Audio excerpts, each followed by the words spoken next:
וידבר אדוני אל משה לאמור. Chers amis, Parashat Be'alotra, et à la fin de notre sidra, un épisode particulièrement bouleversant. Nous assistons à une dispute assez violente entre le peuple d'un côté, Moshe et Dieu de l'autre, sur, a priori, ce qui peut apparaître comme quelque chose d'anecdotique, puisque le peuple va se plaindre d'avoir une nourriture qui est peu savoureuse et d'avoir une vie particulièrement monotone.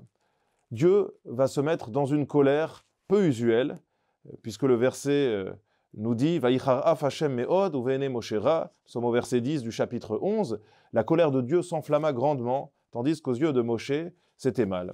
Colère peu usuelle dans le sens où même lors de l'épisode du veau d'or, qui marque, nous pouvons tous en convenir, l'une des plus grandes crises de l'histoire du peuple d'Israël, eh bien Dieu ne s'est pas mis dans la même colère, Moshe non plus.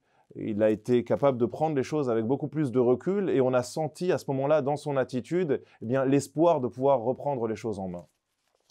Dans cet épisode, la colère est très grande, l'exaspération a l'air totale et on sent presque pour la première fois un désespoir dans l'attitude qui est celle de Moshe Rabbeinu.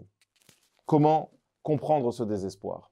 Eh bien, le Ber Moshe nous éclaire au travers notamment d'un Rashi que l'on retrouve un petit peu plus loin et qui nous dit que si ce n'était la grandeur et la bonté, la générosité de Dieu de pouvoir inscrire sa présence au sein du peuple d'Israël, eh bien jamais ce peuple ne se serait permis d'avoir de telles récriminations. En d'autres termes, le peuple profite ici d'un cadeau extraordinaire qui lui est fait par Dieu. Ce cadeau, c'est sa présence pour l'accompagner, pour le sortir d'une situation d'immaturité totale, la situation dans laquelle se trouve le peuple lorsqu'il sort d'Égypte, une situation qui ne lui offre que peu de perspectives à ce moment-là, mais un Dieu qui l'accompagne, qui lui propose une loi, qui lui propose une terre, et le peuple qui, lui, va prendre ce cadeau, et plutôt que de l'intégrer, plutôt que de l'assimiler, plutôt que de l'utiliser justement pour se grandir, pour essayer de développer et d'affûter un petit peu ses aspirations spirituelles, eh bien, qui va en profiter pour jouer l'enfant gâté.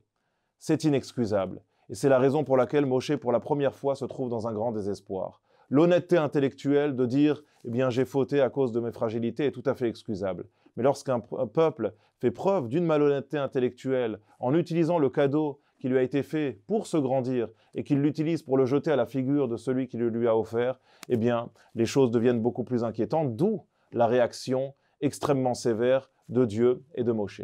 Nous bénéficions tous les jours de cadeaux de la part de Dieu. Nous ne savons pas toujours les apprécier à leur juste valeur, mais je peux vous assurer, et j'en ai la profonde certitude, que si nous avons cette capacité à intégrer ces cadeaux, si nous avons la capacité à les utiliser à bon escient, eh bien, nous serons en capacité de sublimer notre existence. Inspirons-nous de cet épisode pour continuer à nous élever et pour être dans un rapport authentique et dans un rapport de confiance avec notre Créateur. Shabbat Shalom.